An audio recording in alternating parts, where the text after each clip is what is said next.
Friends, the Ayurvedic media YouTube चॅनलमध्ये आपलं स्वागत आहे. तर आता आपण नेक्स्ट लेक्चर बघणार आहोत. रचनाशारी पेपर 1मध्ये आपण भरपूर टॉपिक बघितले. आता आपण नेक्स्ट टॉपिक बघणार आहोत शरीरोपक्रमणीय शारीर. शरीरोपक्रमणीय शारीर त्याच्यात शरीरोपक्रमणीय शारीर झाल्याच्या बाद आपल्याला फक्त टॉपिक राहते आपला परिभाषा शारीर राहते त्याच्याचा पेपर 1चा. ठीक आहे. तर प्रोबॅबली मी पेपर 2 पण चालू करील. ठीक आहे. आज रचनाशारीचा पेपर 2 मधले पण भरपूर टॉपिक येतील, डायजेस्टिव्ह सिस्टम वगैरे येईल. ठीक आहे. आता फक्त मग पेपर 1 मधलं काय राहते आपलं संधी शारीर, स्नायू शारीर आणि जॉईंट्स राहतात. तर जॉईंट्समध्ये मी तुम्हाला सांगतो, जॉईंट्समध्ये मी ऑलरेडी सांगितलेलं आहे की जॉईंट्समध्ये शोल्डर हिप नंतर काय ते नी जॉईंट आणि elbow joint. Shoulder most expected आहे आणि बाकीचे सर्व येतात. तर हे सर्व जॉईंट तुम्ही बघू शकता. संधी शारीरमध्ये काय नाही, संधी शारीर एकदम छोटा टॉपिक आहे. संधी शारीरमध्ये जास्त काही हे नाही. संधी शारीरमध्ये आपल्याला मॉडर्न पार्टवर, आयुर्वेदिक पार्टवर एक SQ येते. त्याच्यात ते थोडासा टॉपिक येते, तुम्ही एका दिवसात पण तुमचं कव्हर होऊन जाते. आणि राहते स्नायू. ठीक आहे. हा छोटे टॉपिक बाकी आपण जवळपास आपण मेन टॉपिक सर्व कव्हर केलं. तर गर्भशारीर, एम्ब्रोलॉजी पण बघितलं. नंतर ऑस्टिलॉजी, अस्थशारीर मी घेऊन टाकलं. केस दंत नख घेतलेले आपण. पेशी शारीर, मायोलॉजी घेतलेलं आहे. हे टॉपिक सर्व इम्पॉर्टंट टॉपिक सर्व आपले झालेले आहेत. फक्त जॉईंट्स बाकी येतं. जॉईंट्समध्ये तुम्हाला मी सांगितलेलं येतात. आणि हे जॉईंट्स काय, हे मॉडर्न पार्ट झालं. याच्यावर एक LQ येते. आणि ज्याच्यावर SQ येतात संधी शारीर किंवा स्नायू शारीरवर, तर जास्त करून संधीवर येतात. तर यावेळेस चान्सेस जास्त येतं की स्नायूवर येईल. तर संधी आणि स्नायूचे जे मॉडर्न पार्ट येतात त्याच्यावर SQ येऊ शकतो. तर हे गोष्ट आपले हे फक्त पेपर 1चं बाकी आहे. आणि नंतर राहते परिभाषा शारीरमध्ये थोड्याशा परिभाषा येतात. हे मी आता नेक्स्ट लेक्चरमध्ये याच्यावर पण परिभाषावर पण लेक्चर घेईल. पण त्याच्यामध्ये थोडंसं नोट्स तयार करणं बाकी येतात. ते एकदा मी करून, छोटा टॉपिक होता, मी काय तसंच रीड करून गेलो होतो. मला त्याच्या एकदा नोट्स मी प्रिपेअर करून मी तुम्हाला त्याचं पण लेक्चर प्रोव्हाइड करून देईल. पण आता शरीरोपक्रमणीय शारीर बघून घेऊ. म्हणजे आता पेपर 1 आपला खतम होऊन जाते. पेपर 1 कशाचा, रचनाचा आपला पेपर 1 जवळपास आपल्याला एंड होण्यावर आहे. आता आपण लगेच आज पेपर 2 स्टार्ट करणार. आपण पेपर 2 स्टार्ट करणार आहोत नेक्स्ट लेक्चरमध्ये. तुम्हाला प्रोबॅबली आज खूप लेक्चर येतील. तर आज मी तुम्हाला डायजेस्टिव्ह सिस्टम पण करेल. डायजेस्टिव्ह सिस्टमचे पण लेक्चर येतील. डायजेस्टिव्ह सिस्टम इम्पॉर्टंट आहे. नंतर आपले रेस्पिरेटरीवर पण येतील. रेस्पिरेटरी येतील. नंतर आपलं सेन्सरी ऑर्गन्सवर पण मी ट्राय करेल. सेन्सरी ऑर्गन मध्ये येईल. नंतर युरिनरी सिस्टमवर पण ट्राय करेल बनवायचं. म्हणजे या 2-3 दिवसात मी सर्व तुमचं ट्राय करेल की सर्व एक सिलेबस तुमचा धडाधड पॉईंट मी निपटून टाकेल. ठीक आहे. तर तुम्ही फक्त नोट्स तुम्हाला मी ऑलरेडी प्रोव्हाइड केलेले आहेत. नोट्स रीडिंग इम्पॉर्टंट आहे. माझ्या लेक्चरच्या भरोशा बसू नका. मी एका दिवशी फक्त तुम्हाला एक्सप्लेन करून सांगून देईल. पण तुम्ही त्याच्यावर रीड करू शकता. तुम्ही पण रीड करा. आधी तुमची संहिता, हे सर्व विषय स्ट्रॉंग करा. ज्या पद्धतीने मी सांगते तुमचं ते होस्तोवर मी तुम्हाला सर्व प्रोव्हाइड करून देणारच. ठीक आहे. तर तुम्ही त्याची नका काळजी घेऊ. तुम्ही फक्त फॉलो करा. जस्ट फॉलो करा. मी सर्व वेळेवर करतो. आणि तुम्हाला हे सांगायचं कारण हेच आहे की तुम्हाला आयडिया असली पाहिजे की मी कसं प्रोसीड करणार आज. ठीक आहे. आज जेवढे पण लेक्चर येतील त्याच्यामध्ये मी सर्व गोष्टी सांगतच राहील परत. ठीक आहे. नंतर इथे पहिला टॉपिक येते शरीर व शारीर व्याख्या. याच्यावर नाही का आपल्याला एक SQ येतं. जास्त करून तो शरीरवर विचारतात. परिभाषावर आत्तापर्यंत जास्त काही आलं नाही रिसेंटमध्ये. तर परिभाषावर याचे चान्सेस आहेत. पण आपल्याला करून सर्वच जायचं, वाचायचं सर्वच. ठीक आहे. शरीर व शारीर व्याख्या इम्पॉर्टंट आहे. शरीर म्हणजे काय, शुक्र शोणितम गर्भाशयस्थम आत्मप्रवृत्ती. तुम्ही हे पाठ करू शकता किंवा नाही जरी पाठ केलं तरी तुम्ही त्याचं हे करा, अर्थ लक्षात घ्या. स्त्रीच्या गर्भाशयात शुक्र व शोणी त्यांचा संयोग होऊन त्यात आत्मा, प्रकृती व विकार हे सर्व एकरूप झाले म्हणजेच त्याला काय म्हणतात, गर्भ असे म्हणतात. नंतर अशा चेतन गर्भाचे वायूमुळे विभाजन होते. तेज तत्वामुळे सर्व धातूंचे पचन होते. तर आप तत्वामुळे क्लेद होते. दरोभाग व ओलसरपणा निर्माण होतो. पृथ्वी तत्वामुळे घनता, कठीणपणा निर्माण होतो व आकाश तत्वामुळे त्याचे आकारमान वाढते. याचप्रमाणे सर्व 5ही महाभूतांची प्रक्रिया त्या गर्भावर होते व त्याला काय म्हणतात, त्याला हात, पाय, कान, नाक, जिव्हा, नितंब आदी सर्व अंग प्रत्यंगे निर्माण होतात. अशी सर्व अंग प्रत्यंगे निर्माण झाल्यावरच त्याला काय म्हणतात, शरीर असे म्हणतात. म्हणजे काय, गर्भ व शरीर या दोघांत मुख्य फरक सर्व परिपूर्ण अंग प्रत्यंगे असणे वा नसणे एवढाच आहे. प्रथम त्याला गर्भ म्हणतात व शरीराची सर्व अंग प्रत्यंगे संपूर्ण निर्माण झाल्यावर त्याला काय म्हणतात, शरीर म्हणतात. तर आणि नंतर शरीरची तुम्ही हे वाक्य सांगू शकता, शिरेते तत् शरीरम. ही इझी आहे. हे एक्सप्लेनेशन करायचं. शिरेते तत् शरीरम लिहायचं. म्हणजे काय, जे सतत झिजत राहते ते शरीर होय. परंतु प्रत्यक्षात पाहिल्यास प्राण्यांच्या शरीरात सतत चय अपचय प्रक्रिया चालू असतात. त्यामुळे काय म्हणतात, झीज होत असतानाच वाढही होत असते. या उलट मनुष्याच्या जन्मापासून त्याच्या तरुणापर्यंत तरी झीज होण्यापेक्षा वाढच अधिक असते म्हणूनच बाल्यावस्थेपासून त्याची उत्तरोत्तर वृद्धी होते. तसेच व प्रौढ वयापासून पुढे झीज जास्त होऊ लागते. या दृष्टीने शिरेते ही व्याख्या मनाला पटत नाही. ठीक आहे. नंतर तत्र शरीराम चेतनाधिष्ठान, हे तुम्ही हा श्लोक तुम्ही पाठ करू शकता. हा इझी आहे, हा श्लोक तुम्ही पाठ करू शकता. ठीक आहे. पण कसं आहे, आपण रचना शारीर बघत आहे म्हणून सुश्रुत श्लोक आपण इथं लिहिलेला आहे, पण काही इम्पॉर्टंट नाही. तुम्ही एक्सप्लेन केलं, तुम्ही हा जरी टाकला तरी सफिशियंट आहे. कारण की हा तुम्हाला शारीर नाही का, तुम्हाला रचना शारीरमध्ये पण येईल, क्रिया शारीरमध्ये पण येईल. तर तिथं तुम्ही चरकची हे टाकसाल. ठीक आहे. तर ज्याच्याकडून होते, ज्यानं केले असेल त्यांच्यासाठी वेल अँड गुड, नसेल केलं एक्सप्लेनेशन लक्षात ठेवा. ठीक आहे. तर नेक्स्ट टॉपिक बघू. पण ते काय बघितलं आपण, बघितलं ते शरीरबद्दल बघितलं आपण. शरीर आणि शारीर क्वेश्चन आहे. शारीर म्हणजे काय, शरीरम अधिकृत्य कृतम तंत्रम शारीरम. हा इझी, हा पाठ करा. म्हणजे वर्णन केलेल्या शरीराला आधारभूत धरून जे तंत्र किंवा शास्त्र तयार केले जाते त्याला काय म्हणतात, शारीरम असे म्हणतात, म्हणजे शारीर म्हणतात. यालाच काय म्हणतात, शरीरशास्त्र, शरीर रचनाशास्त्र किंवा रचना शारीर असेही म्हणतात. शरीराला आधारभूत धरणे म्हणजे शरीराबद्दल सांगोपांग माहिती देणे, त्याची उत्पत्ती वृद्धी कशी होते, त्यात कोणकोणत्या रचना असतात, या सर्वांची माहिती ज्यात आहे असे शास्त्र, त्यालाच काय म्हणतात, शारीर असे म्हणतात. ठीक आहे. नंतर इथे षडंगत्व. मनुष्य शरीरामध्ये अभ्यासाचे वर्णन इत्यादींच्या सोयीसाठी 6 भाग पाडलेले आहेत. आयुर्वेदाच्या विद्यार्थ्यांना छेदनाद्वारे या 6 अंगाचे वेगवेगळे ज्ञान माहिती शिकवली जाते. म्हणूनच त्याला काय षडंग शारीर म्हणतात. याला आपण काय म्हणतो, रिजनल अॅनाटॉमी म्हणतो. जसं की अप्पर लिम, हेड, थोरॅक्स, ॲब्डोमेन, हे आपण जसं डिवाइड करतो त्या हिशोबानं. सुश्रुतांनी सुमारे 3000 वर्षापूर्वी शरीराचे 6 भाग वेगवेगळे सांगितले आहे. आजही विद्यार्थ्यांना त्याच 6 भागांचे ज्ञान घ्यावे लागते, हे आपल्याला माहिती आहे. हे आपण थोडंसं हे करू शकतो. नंतर याच्यात आपल्याला नाही का श्लोक येतं, हे श्लोक तुम्ही पाठ करू शकता. नसलं पाठ तरी तुम्ही एवढं लक्षात ठेवा, 4 शाखा म्हणजे काय, 2 ऊर्ध्व 2 अधशाखा म्हणजे काय, 4 एक्स्ट्रीमिटीज. मध्य शरीर म्हणजे काय, ते थोरॅक्स, ॲब्डोमेन किंवा टंग म्हणतात त्याला. नंतर शिरोग्रीव म्हणजे काय, हेड, फेस आणि नेक.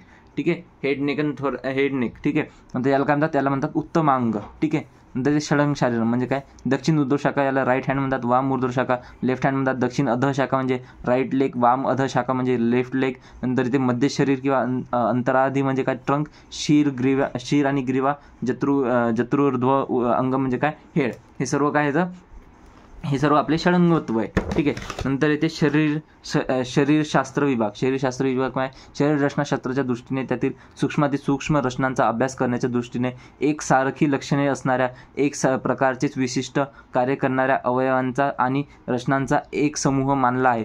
त्याला एक संस्थान म्हणजे काय, सिस्टम असे नाव दिलेले आहेत. त्यानुसार पुढील प्रमाणे संस्था शरीरात आढळतात. शरीरशास्त्राचा अभ्यास करण्याच्या दृष्टीने एकाच प्रकारचे कार्य करणाऱ्या भिन्न अवयवांचा अभ्यास एकत्रपणे करणे सोयीचे आहे. मात्र आयुर्वेदीय ग्रंथात अशा संस्थांना स्त्रोतस असे नाव दिलेले आहे आढळते. पुढे काही संस्थांची नावं दिलेली, जसं की रक्त संस्था म्हणजे काय, सर्क्युलेटरी सिस्टम, याला स्त्रोतच पण म्हणू शकतात. श्वसन संस्था म्हणजे काय, रेस्पिरेटरी सिस्टम. प्रजनन संस्था म्हणजे डायजेस्टिव्ह सिस्टम. मूत्र संस्था म्हणजे युरिनरी सिस्टम. प्रजनन संस्था म्हणजे रिप्रोडक्टिव्ह सिस्टम. पेशी संस्था म्हणजे मस्क्युलर सिस्टम किंवा मायोलॉजी. नंतर अस्थि संस्था म्हणजे ऑस्टिओलॉजी. नंतर वातनाडी संस्था म्हणजे नर्वस सिस्टम येते. नंतर लसिका म्हणजे लिम्फॅटिक सिस्टम येते. ठीक आहे. वक्तव्य काय, याच्यावर वक्तव्य काय, आधुनिक वैद्यक शास्त्र. आधुनिक म्हणजे मॉडर्नमध्ये वैद्यकशास्त्र वर्णित या विभिन्न संस्थांनाच आपण काय म्हणतो, रक्त संस्थान, पचन संस्थान अशी भाषांतरित नावे देऊन त्यांचा अभ्यास करतो. परंतु या संस्थांनुसार संहिता ग्रंथातून त्याचे वर्णन आढळत नाही. त्याऐवजी रक्त व स्त्रोतस, मूत्र व स्त्रोतस, अन्न व स्त्रोतस अशा नावांनीच त्यांचे वर्णन आयुर्वेद संहितामध्ये आढळते. म्हणूनच आमच्या मते या निरनिराळ्या संस्था किंवा संस्थाने आणि या सिस्टम यांच्या आयुर्वेदीय स्त्रोतसे यांत निश्चितच महदंतर आहे. नंतर काय, कारण आयुर्वेदाने यावंत पुरुष हे मूर्तिमंतो भाव विशेषा प्रकार विशेषा चरक असे म्हणून स्त्रोतसांचे अनेक प्रकार सांगितलेले आहेत. यांनी स्त्रोतसाचे प्रकार एक्सप्लेन केले. एवढं काही इम्पॉर्टंट नाही. हे जे शेवटचं आहे हे तुम्ही फक्त हे नाही टाकू शकतात. आयुर्वेदाने चरक विज्ञानस्थानमध्ये स्त्रोतसांचे अनेक प्रकार सांगितले. फक्त तुम्ही एवढं जरी लिहिलं तरी चालते. ठीक आहे. नंतर ह्याप्रमाणे आयुर्वेद शास्त्रानुसार शरीराची घटक तत्वे जी दोष, धातू आणि मल आहेत यांच्या नावानुसार अशी स्त्रोतसे सांगितले जातात. आपल्या आयुर्वेदामध्ये काय सांगितले तर रसव स्त्रोतस, रक्तव स्त्रोतस, मांसव स्त्रोतस, मेदव स्त्रोतस, असिव, मज्जाव, शुक्रव, आर्तव, मूत्रव, पुरुषव, स्वेदव, वातव, पित्तव, कफव म्हणजे काय, सप्तधातू, सप्तदोष म्हणजे सप्तदोष. नंतर त्याच्या बाद 3 धातू 3 दोष, सप्तधातू आणि 3 मल हे सर्व तिच्यात एक्सप्लेन केलेलं होतं. ठीक आहे. नंतर 5वं सांगितलेलं मनोवस्त्रोतस, 15वं सांगितलं मनोवस्त्रोतस. यासाठीच आयुर्वेदशास्त्राने शरीर रचना तंत्रात शरीर रचनेचे वर्णन अस्थि, संधी, पेशी, स्नायू, धमनी, शिरा, स्त्रोतस, गर्भ इत्यादी वेगवेगळ्या प्रकरणात लिहिलेले आढळते. आयुर्वेद शास्त्राला अष्टांग आयुर्वेद म्हणतात. आयुर्वेद शास्त्राला काय म्हणतात? अष्टांग आयुर्वेद म्हणतात, कारण ते 8 वेगवेगळ्या अंगात विषयात हे आपण अष्टांग हृदयाच्या पहिल्या अध्यायामध्ये बघितले अष्टांग आयुर्वेद काय विभागलेले आहे. त्या प्रत्येक अंगाचे वेगवेगळे संहिता ग्रंथ त्या काळी लिहिले गेले होते असा इतिहास आहे. पण आज ते ग्रंथ उपलब्ध नाहीत. आयुर्वेदाच्या 3 संप्रदायानुसार म्हणजे काय चिकित्सा, शल्य आणि शालक्य आणि स्त्रीरोग बालरोग आचार्यांनी वेगवेगळ्या संहिता निर्माण केल्यात. त्याच रोगाचे स्थानानुसार त्या अवयवांची उत्पत्ती, रचना, निर्मिती आणि त्यांचे कार्य त्यांचे वर्णन केलेले आढळते. ते शरीरस्थान या नावाने शारीरस्थानमध्ये आपण काय बघतो या नावाने वर्णन केलेले. नंतर ते मृत संशोधन व त्याचे महत्त्व हे नाही का आपल्याला इम्पॉर्टंट टॉपिक आतापर्यंत विचारला नाही, पण आपल्याला माहीत असणं आवश्यक आहे. म्हणजे जिवंत शरीरात अभ्यंतर रचनांचे ज्ञान मिळवणे शक्य नसल्याने हे संपूर्ण ज्ञान मृत शरीरावर मिळवावे लागते. मृत शरीराचे विच्छेदन करून सर्व रचना, अवयव, संस्था यांचे ज्ञान आयुर्वेद शास्त्राच्या उत्पत्तीपासून व संहितांच्या निर्मिती काळाच्या अगोदरपासूनच केले जात असते असे. नंतर परंतु पूर्वीच्या काळची आणि सध्या प्रचलित असलेल्या पद्धतीपेक्षा पूर्वीची मृत शरीर विच्छेदन प्रक्रिया ही भिन्न होती. त्याला त्या काळच्या काही गोष्टींचा अभाव जसे की समाज रचना, रीतिरिवाज अशी अनेक कारणे होती. शरीराचे ज्ञान मिळवण्याच्या या पद्धतीलाच पूर्वी मृतशोधन म्हणत असत. जसं तुम्ही आता जर का तुम्ही ऑनलाईन बघितलं असेल तर नाही का आपले जे सुश्रुत आचार्य होते, जे आपले रचनाशास्त्राचे आपल्याला आपण मेन मानताना जे पण आपले सर्जरी वगैरे बघितलो तर ते सुश्रुत संहिता जास्त प्राधान्य देतात सर्व. ठीक आहे. तर आता सुश्रुत जे आपले आचार्य सुश्रुत होते ना, ते काय करायचे माहिती आहे का, आधी नदीच्या काठी नाही का जे मृत देह वगैरे केले असते ना, त्याच्यावर काय करायचे माहिती आहे का, सर्व पाण्यामध्ये नाही का एक लेअर काढून त्याच्यात स्टडी करायचे. तर ते त्या काळात नाही का त्या काळातली स्टोरी तुम्हाला माहीत असेल तर का तुम्ही वाचली असेल तर ते तुम्ही रिलेट करू शकता. ठीक आहे. तर त्या काळापासून आपण हे करतो. ठीक आहे. नंतर आचार्य सुश्रुतांच्या काळात म्हणजे इसवी सन पूर्व 3 ते 4 हजार वर्षापूर्वी, म्हणजे तुम्ही बघू शकता किती जुनं आहे. मृत मनुष्याचे शरीर मिळवून त्याचे संशोधन विच्छेदन करण्याची पद्धती त्या काळानुसार वेगळी होती. त्या काळामध्ये जे यूज करायचे त्याला ते खुर्च्या वगैरे यूज करायचे, काडी यूज करायचे. तर आता हे तुम्ही परिभाषा शारीरमध्ये तुम्ही कशाला काय म्हणतात ते तुम्ही शिकसाल, ते मी तुम्हाला सांगेलच. हे स्टार्टिंगचे इंट्रोडक्टरी टॉपिक येतं. ठीक आहे. आपल्याला माहीत असणं आवश्यक की कसं चालते काय चालते. ठीक आहे. जास्त अवघड नाही पण इझी आहे. नंतर मृत शरीर कसे असावे याचा हा श्लोक आहे. हे तुम्ही पाठ करू शकता. नसलं तरी फक्त तुम्ही एक्सप्लेनेशन लक्षात ठेवा की नेमका हाय काय. तर तस्म अत्समस्त गात्रम विशेषोपहतम दीर्घ व्याधी पीडित, म्हणजे काय, वर्षशतिकम निर्दुष्ट पुरुषम निधुवन. हे श्लोकच, हा परत श्लोकच आहे. म्हणजे काय याचा अर्थ काय, हा काय या श्लोकचा हा अर्थ आहे, पण हा संस्कृतमध्येच आहे. तर संस्कृतमधला आपण याला काय म्हणतात, याला आपण हे म्हणतो काय म्हणतात, याला आपण वृत्ती का काय असंच काहीतरी म्हणतात, वृत्ती का काहीतरी म्हणतात याला. म्हणजे तेच जे श्लोक आहे त्याला संस्कृतमध्येच त्याचं एक्सप्लेनेशन करतात, पण आपलं संस्कृत एक्सप्लेनेशन नाही करायचं, एवढं कोण लक्षात ठेवणार आहे. ठीक आहे. पूर्ण वाढ झालेले सर्व अंग प्रत्यंग पूर्ण असलेले असावे. म्हणजे मृत शरीर कसं असावे, पूर्ण वाढ झालेले सर्व अंग प्रत्यंग पूर्ण असलेले असावे व नैसर्गिक मृत्यू झालेले असावे, नॅचरल डेथ झालेले असावे. ठीक आहे. अगदी बालवयातील किंवा जर्जर होण्याच्या वयातील, म्हणजे 100 वर्षे पूर्ण झालेले नसावे, मात्र 100च्या जवळपास पूर्ण वाढीच्या दृष्टीने नसावे. आता जसं की त्या काळात नाही का, आता हे जुनं आहे, तर त्या काळात नाही का लोकांची नॅचरली समजा टेंडन्सी जास्त होती, काय म्हणतात जास्त काळ जगायचे. ठीक आहे.